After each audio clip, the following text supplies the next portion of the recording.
We serve an all-powerful, supremely benevolent God who created us with masterful precision and care. He knows what drives us, gives us passion, our wants and needs, and instructs us on how to care for ourselves and each other. He is not bound like we are. Our limitations are not shared by him. And we must always keep in mind his ways are higher than our own, and our source of true wisdom and understanding must always default to his when they conflict with ours.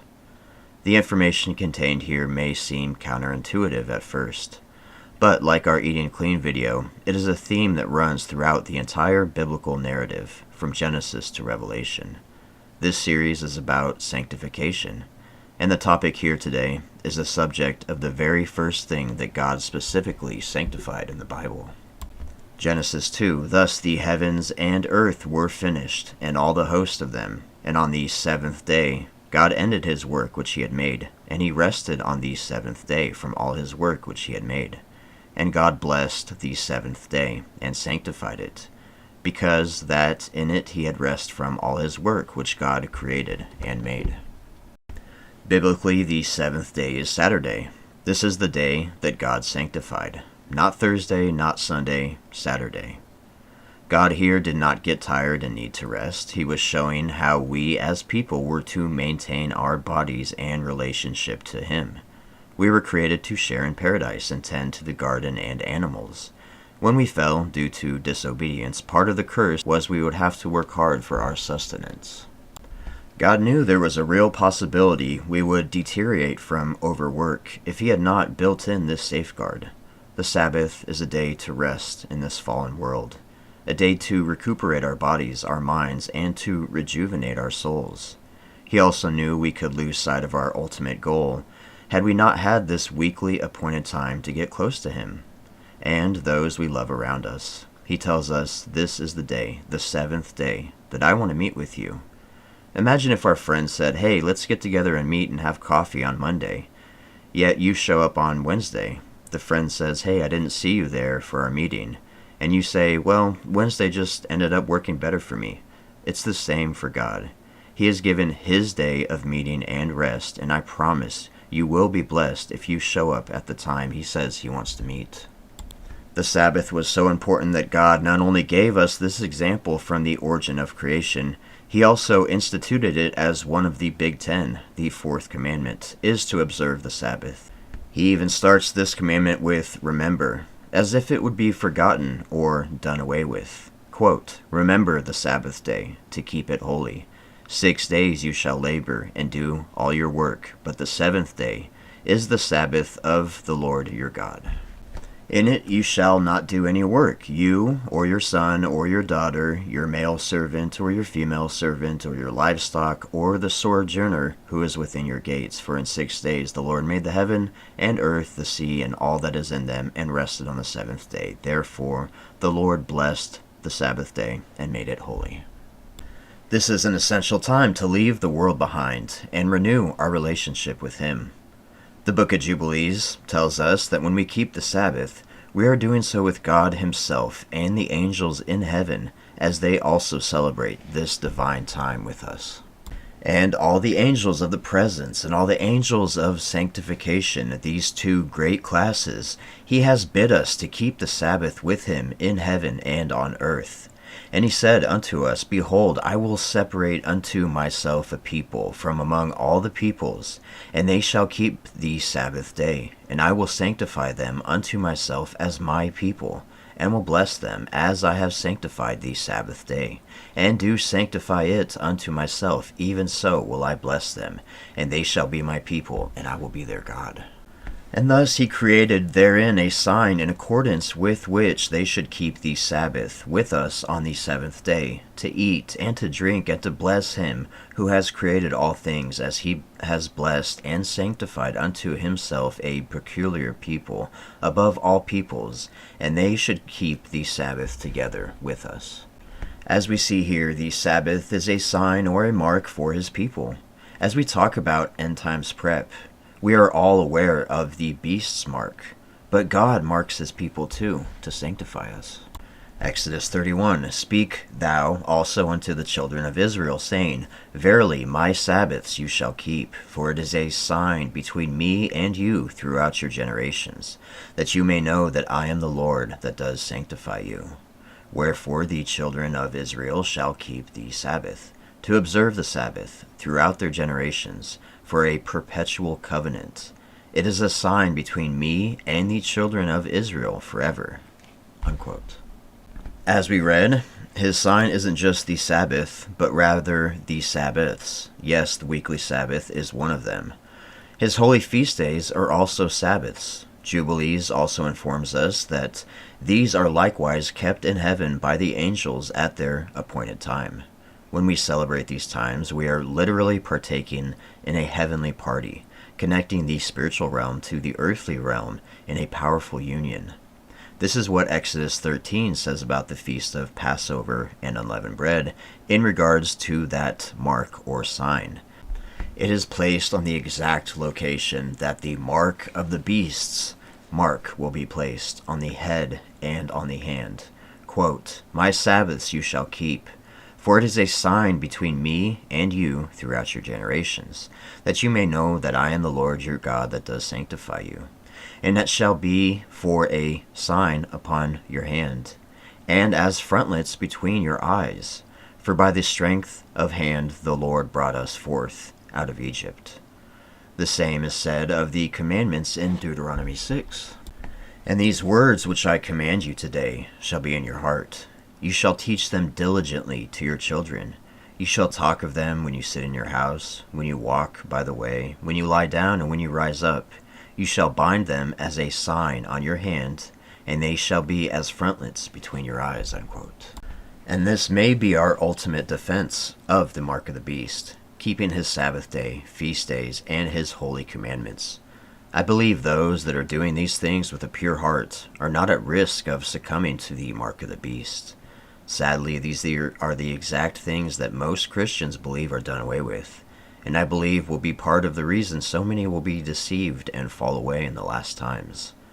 They say these are Jewish things only for, quote, Israel. But as we learned in our last video, true Israel is the people in covenant with God, not a bloodline or an earthly nation state. Romans 2:28. For he is not a Jew, which is one outwardly, neither is that circumcision which is outward in the flesh. But he is a Jew, which is one inwardly, and circumcision is that of the heart, in the spirit, and not in the letter, whose praise is not of men, but of God. And Romans 11 tells how Gentiles, represented as wild olive trees, are grafted into the original olive tree that's cultivated by God of Israel. So the Gentiles are brought into Israel. Likewise, John the Baptist in Luke 3:7-9 says, Then said he to the multitude who came forth to be baptized by him, O generation of vipers, who hath warned you to flee from the wrath to come?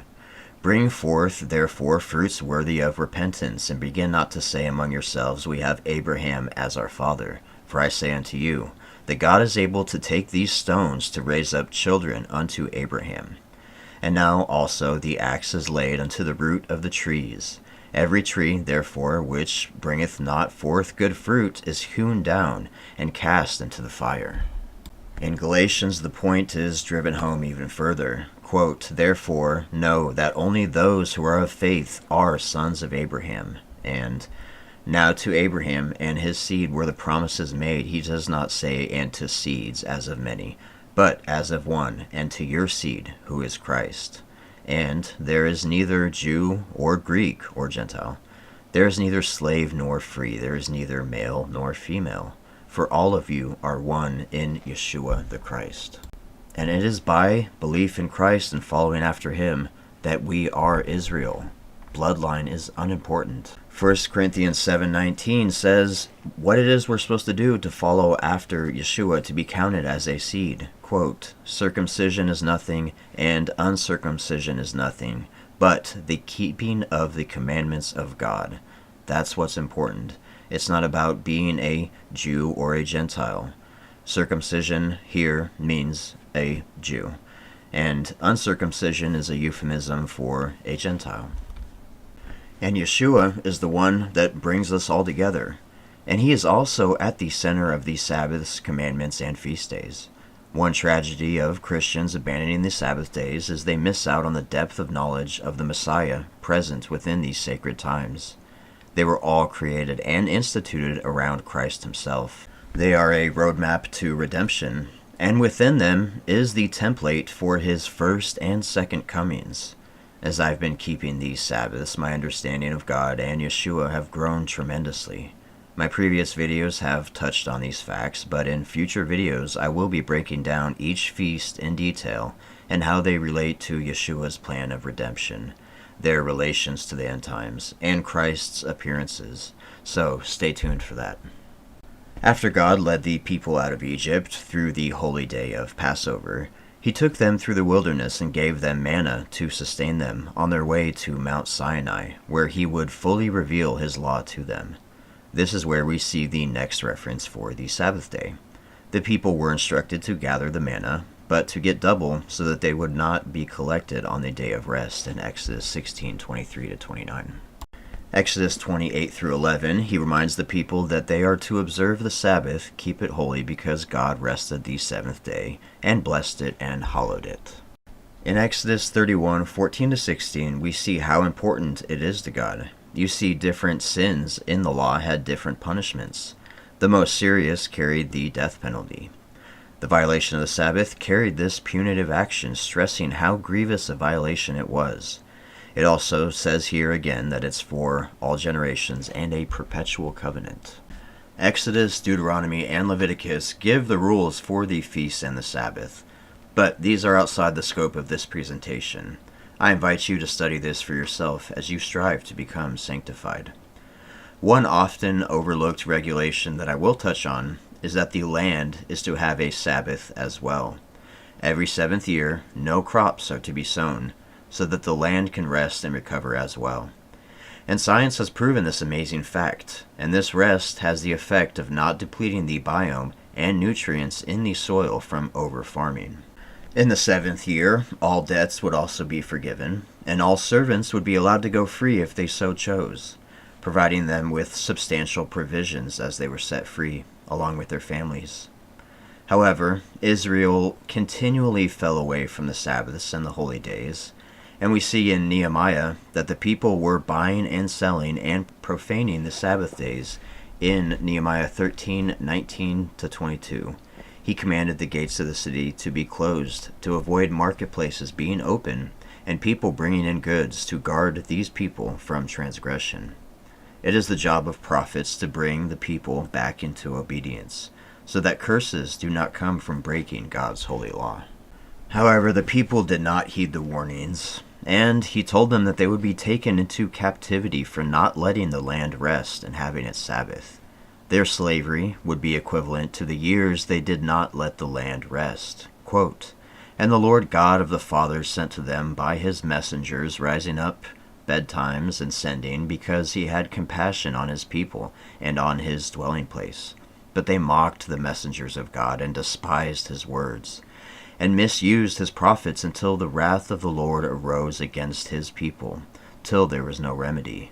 Therefore he brought upon them the kings of the Chaldeans, who slew their young men with the sword, and gave them all into his hand.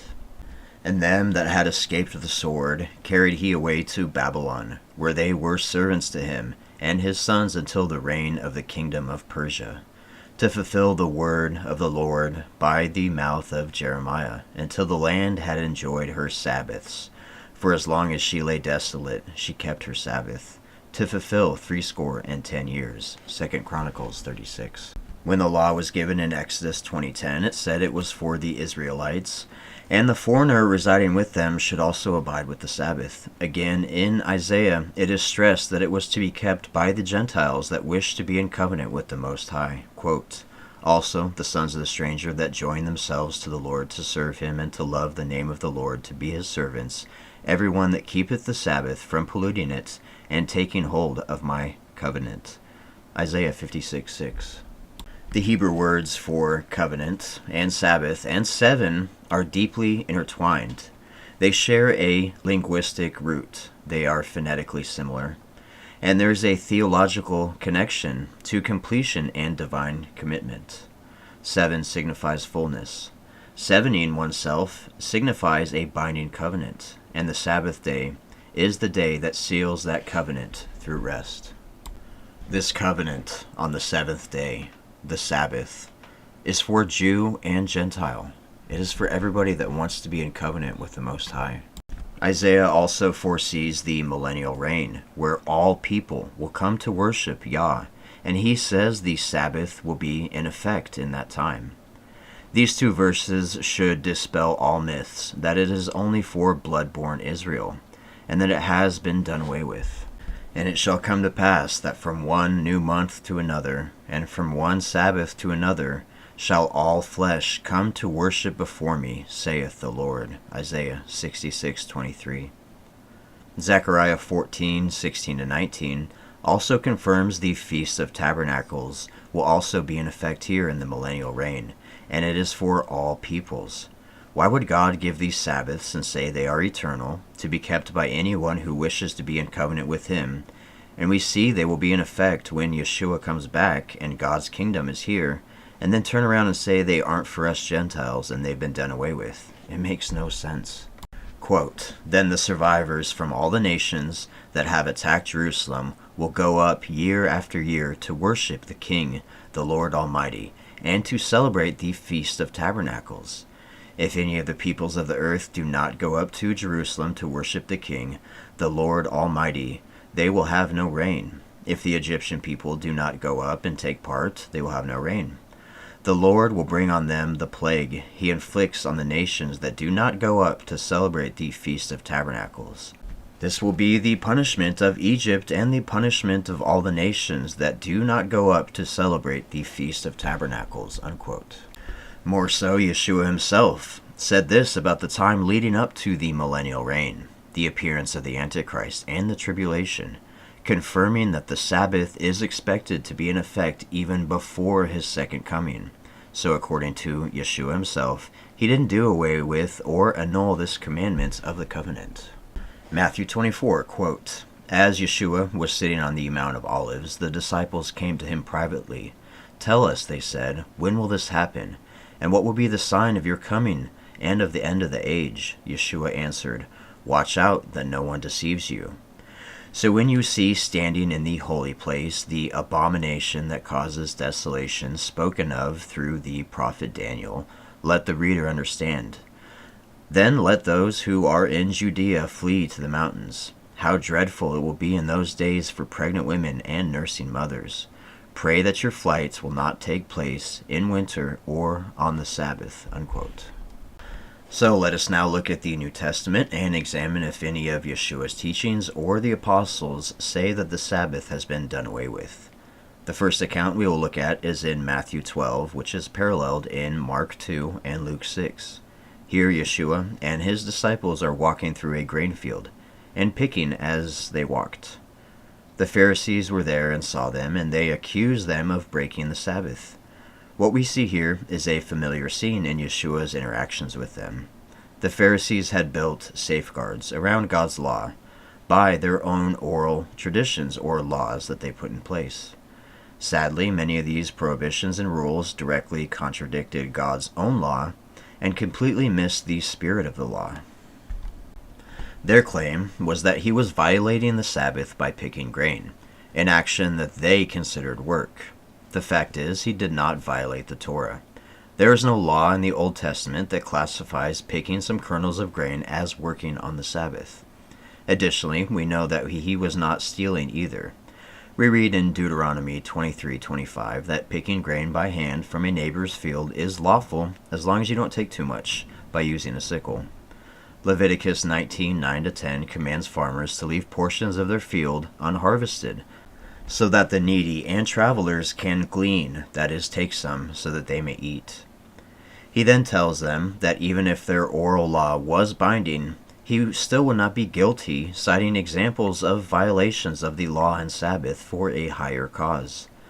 He says how David ate the bread meant only for priests, and that priests themselves do duty to God on the Sabbath, and they're all held blameless. He clarifies that he desires mercy and not sacrifice, and that the Sabbath was made for man to enjoy, not that man was made so that they could keep the Sabbath. If Yeshua's disciples are hungry to the point of distress, then the preservation of life would take precedent over the letter of the law to rest. Or in the case of David eating the bread meant only for priests, if his life is in danger and he does so, he is blameless.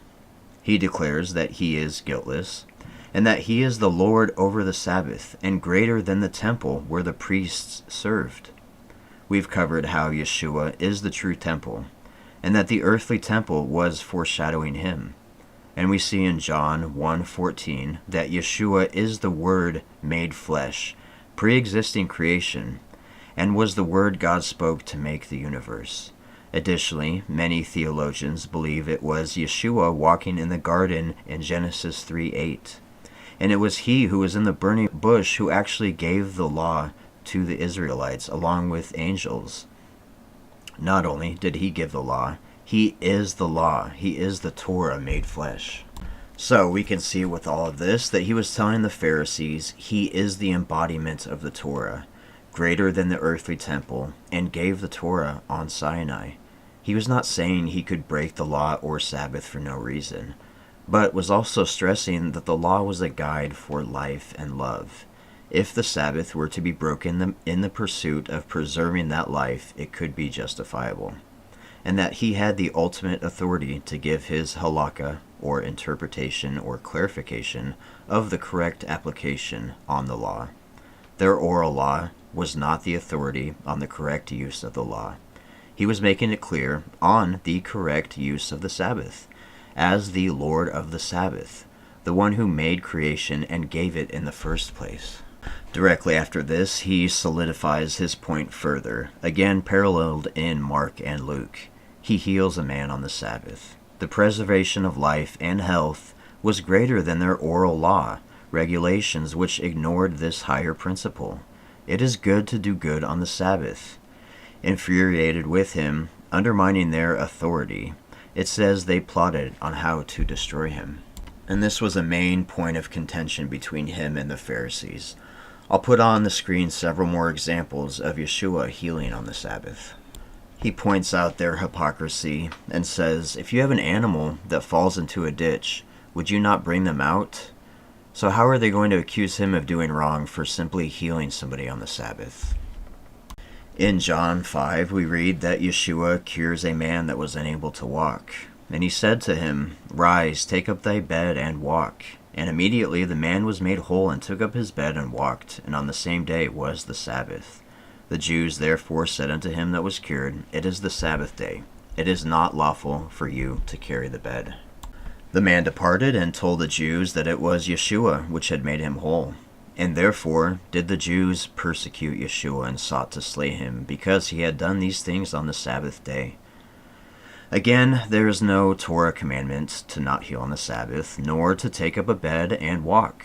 The closest one comes is Jeremiah 17:21-22, where we see Jeremiah's halakha on work on the Sabbath, which prohibits carrying loads out of your house, specifically in relation to commencing business. But this man had no home to carry a load out of, and it was not related to commerce.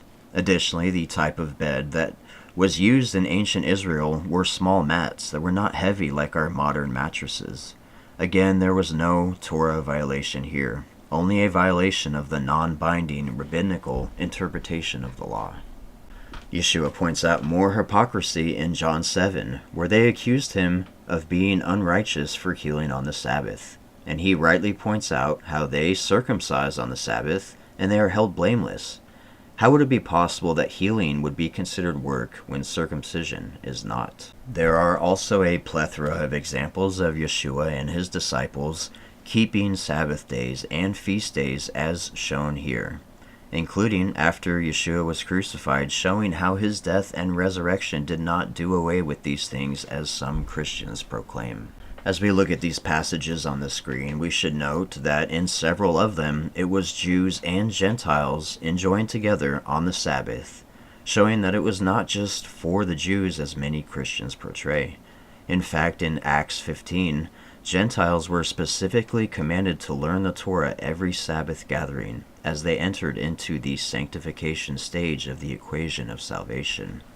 Quote, "Therefore I judge that we should not trouble those who are among the Gentiles who are turning to God, but that we write them to abstain from things polluted by idols, from sexual immorality, from things strangled, and from blood. For Moses has been throughout many generations those who preach him in every city, being read in the synagogues every Sabbath." Please revisit our video on eating clean to dispel any myths that these are the only 4 laws given in Acts 15 that are binding on Christians. No, these were the first 4 to be able to join a local congregation to learn more. What we see in the earliest Christian church is the template for Gentile believers joining themselves to Israel is that they would be using God's appointed time of meeting, the Sabbath, to be with other believers and learn the Torah. We also covered Colossians 2, which we'll be looking at next in that previous Eating Clean video. But you will recall that Paul wasn't saying to not judge people for choosing whether or not to keep holy days and Sabbaths. Rather, do not let those who are around you judge you for keeping them. We have to remember that he was speaking to new believers who were facing backlash from their pagan and mystical heretical neighbors, as the believers in Colossae were keeping these holy times, during which were eating and drinking, which were common, and that there were Gnostic doctrines which said that enjoying material things was wrong, combining that with the worshiping of angels and elemental spirits.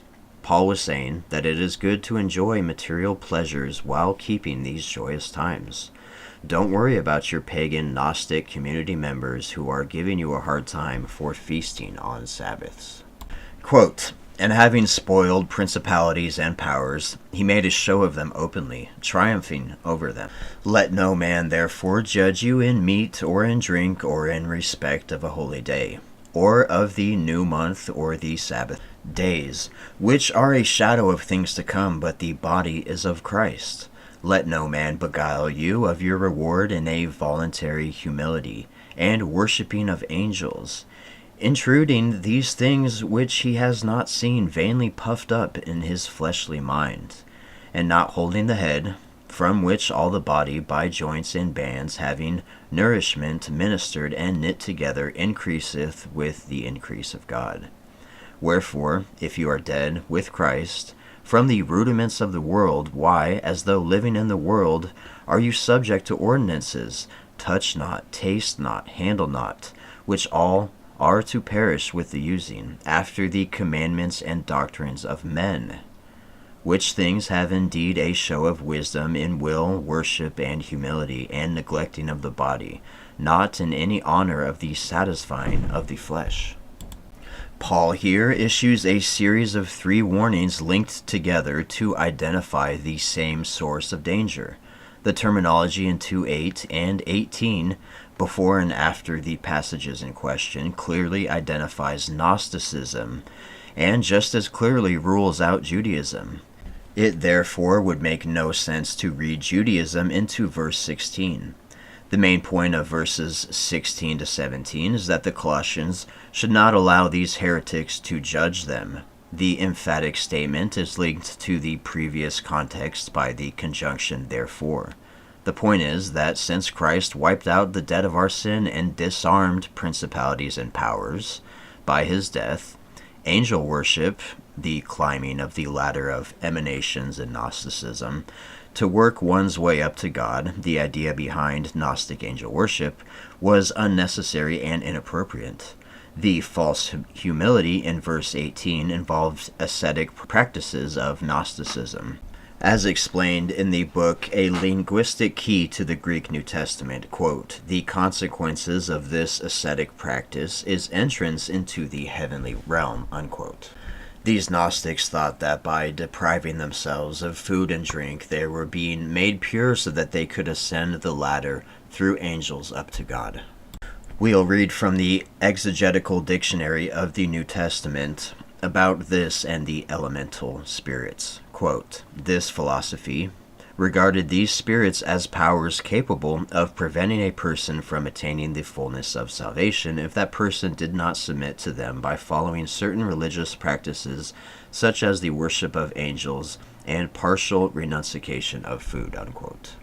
We need to also note here that Paul stresses the substance of these holy times are Christ, and that they are a shadow of things to come. If they are a shadow of things to come, then they are not completely fulfilled.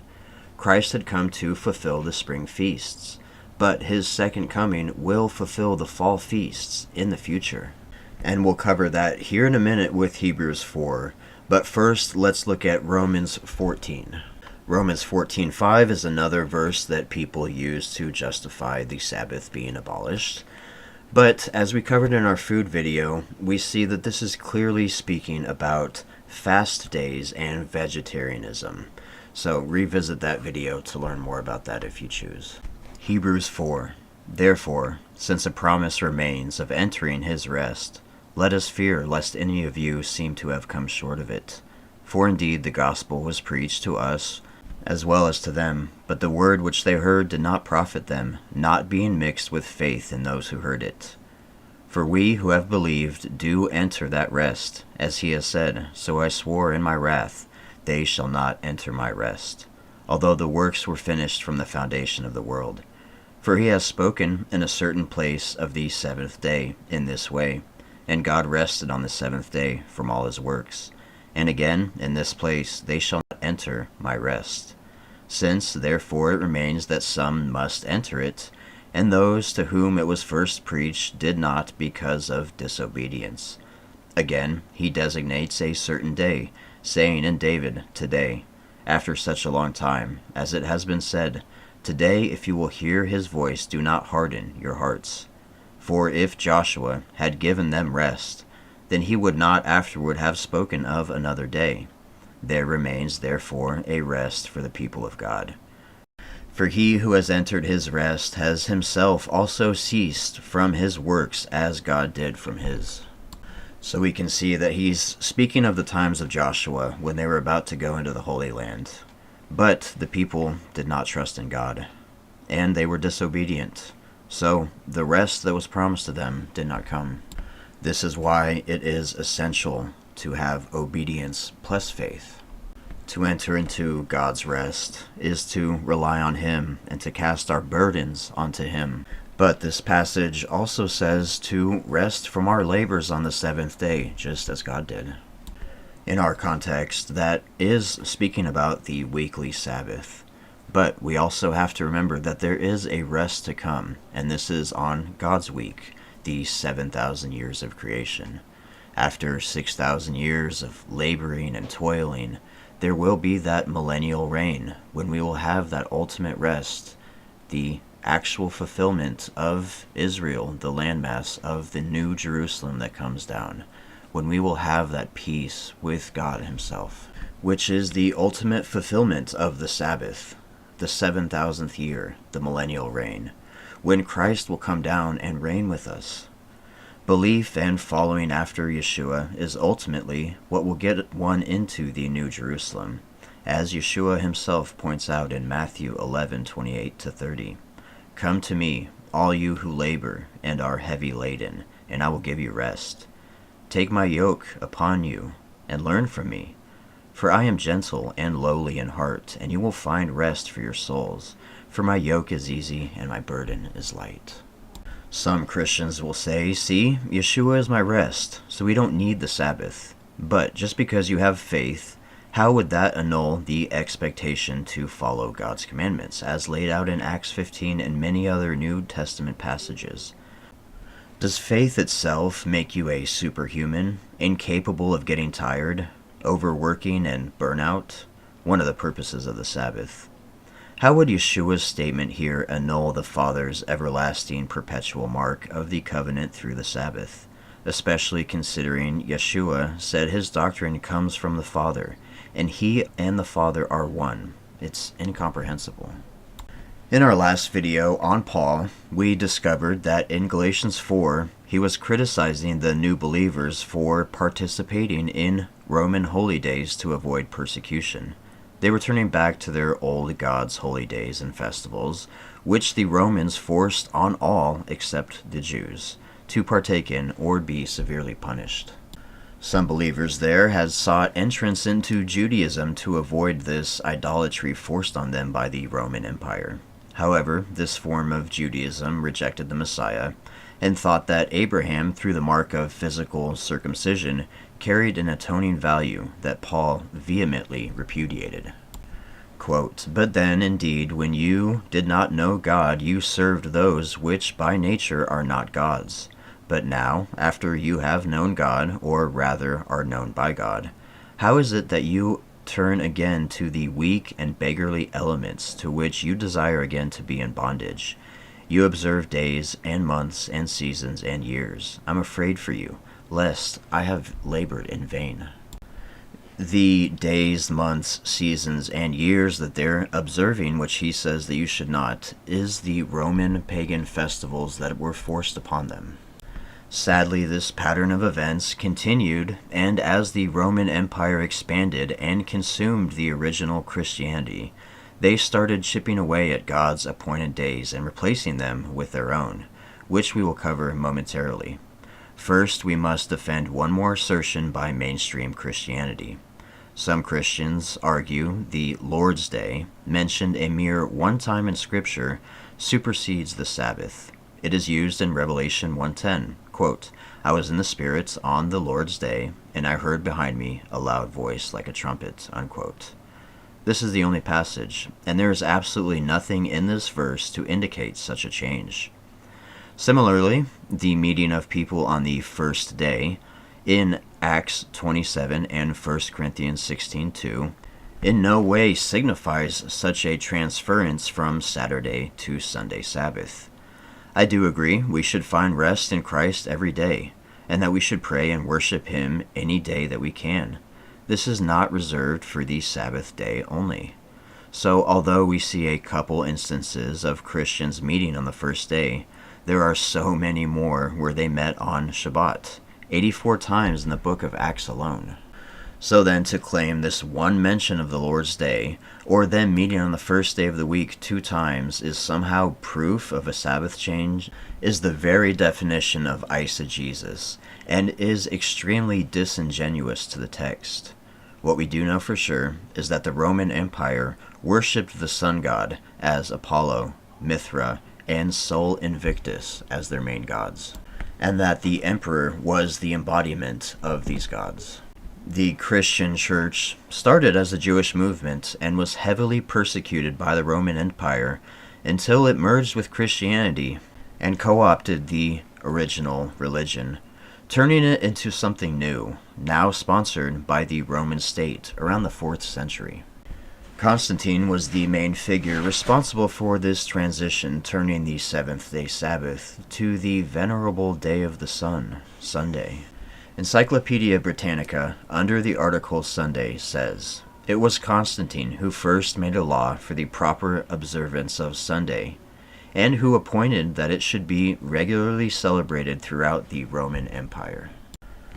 Dr. Murray, professor of Greek at Oxford University, wrote, "Now, since Mithra was the sun, the unconquered, and the sun was the royal star, the religion looked for a king whom it could serve as a representative of Mithras upon the earth. The Roman Empire seemed to be clearly indicated as the true king. In sharp contrast to Christianity, Mithraism recognized Caesar as the bearer of the divine grace. It had so much acceptance that it was able to impose on the Christian world its own Sunday in place of the Sabbath, its son's birthday, December 25th, as the birthday of Jesus." Unquote. History of Christianity in the Light of Modern Knowledge. The Roman Catholic Church is explicit in this history. This is from the Catholic Encyclopedia, Volume 4, page 153. The Church, after changing the day of rest from the Jewish Sabbath, or seventh day, of the week to the first, made the third commandment refer to Sunday as the day to be kept holy, as the Lord's Day. This is from the Catholic Press newspaper in Sydney, Australia. Sunday is a Catholic institution, and its claims to observance can be defended only on Catholic principles. From the beginning to end of Scripture, there is not a single passage that warrants the transfer of weekly public worship from the last day of the week to the first. Likewise, the Catholic Mirror in September 23, 1894 says, "The Catholic Church, for over 1,000 years before the existence of a Protestant, by virtue of her divine mission, changed the day from Saturday to Sunday." The Convert's Catechism of Catholic Doctrine by Reverend Gearman says, Question: Which is the Sabbath day? Answer: Saturday is the Sabbath day. Question: Why do we observe Sunday instead of Saturday? Answer: We observe Sunday instead of Saturday because the Catholic Church in the Council of Laodicea transferred the solemnity from Saturday to Sunday. Reverend Stephen Kenan's Doctrinal Catechism says, Question: Have you any other way of proving that the Church has power to institute festivals of precept? Answer: Had she not such a power, she could not have done that in which all modern religionists agree with her. She could not have substituted the observance of Sunday, the first day of the week, for the observance of Saturday, the seventh day, a change for which there is no scriptural authority. We also have from Cardinal Gibbon's book, The Question Box, page 179. If the Bible is the only guide for the Christian, then the Seventh-day Adventist is right in observing Saturday with the Jew. Is it not strange that those who make the Bible their only teacher should inconsistently follow in this manner the tradition of the Catholic Church? When we look at the Ten Commandments, it is different for the Catholics. They took out the commandment about graven images due to their obsession with saint worship, which changes the order, making the Sabbath the third commandment instead of the fourth, saying it is now the Lord's Day instead of Sabbath. As we talk about the end times, Daniel tells us the Antichrist would change laws and times, and from his vision of the statue, it would arise from the legs of iron, representing Rome. Now we have the Roman Catholic Church changing the laws, the Ten Commandments, and the holy times, the Sabbath. Constantine was also instrumental in making it illegal to celebrate the Passover, opting for the fertility goddess festival of Easter instead around the spring equinox. Around the same time, Christmas was officially adopted as a Christian holiday, chosen on the winter solstice to honor the sun god, the day of its rebirth. The church at Rome was the key body of early Christians that changed the Sabbath to Sunday. Most other churches kept the seventh-day Sabbath. Many also held Sunday as a time to gather and celebrate Yeshua's resurrection. But this was not a replacement, but an additional day of worship and prayer. As the Roman Empire grew, they forced the abandonment of the seventh-day Sabbath and replaced it with Sunday. We saw in our food video how there was one region that never got overtaken by the Roman Empire, and how the Christians there still had regulations to eat biblically clean foods, along with maintaining the Book of Enoch in their canon. This is the Ethiopian Church. The Ethiopian Church, to this day, still holds the seventh-day Sabbath, as well as keeping Sunday as a blessed time of assembly. It is quite clear to see that the apostate Roman Catholic Church was responsible for the transference of the biblical day of rest to Sunday to honor their sun god. The plight of the Galatians to avoid paganistic practices of the Roman Empire is a real struggle that endures to this day. The Reformation started an incredible break from the whore's unholy mixture of the faith. It is our duty to complete this divorcement. The Catholic Church herself says this about Protestants observing Sunday as the Christian Sabbath. Protestants do not realize that by observing Sunday, they accept the authority of the spokesman of the Church, the Pope. This series is all about sanctification, and we saw how the Most High sanctified this day before anything else, how important it was as a marker of His covenant, and it is a mark offsetting the mark of the beast. How Gentiles in the Old and New Testaments were to observe it as a sign of the covenant, how the pagan Roman Empire absorbed the original Christianity and started changing God's laws and holy days. We've shown here how there is absolutely no New Testament justification for abandoning the Sabbath, and how the early church regularly celebrated it. As we strive to be set apart and sanctified, keeping the Sabbath and feast days are essential aspects. We have now shown in this series how eating clean, keeping the Sabbath and feast days, and His Torah are far from being replaced or done away with. Quite the opposite. They are the very lifeblood of being in covenant with God and walking out this faith in sincerity and truth. I pray this message has been a blessing for you. Shalom.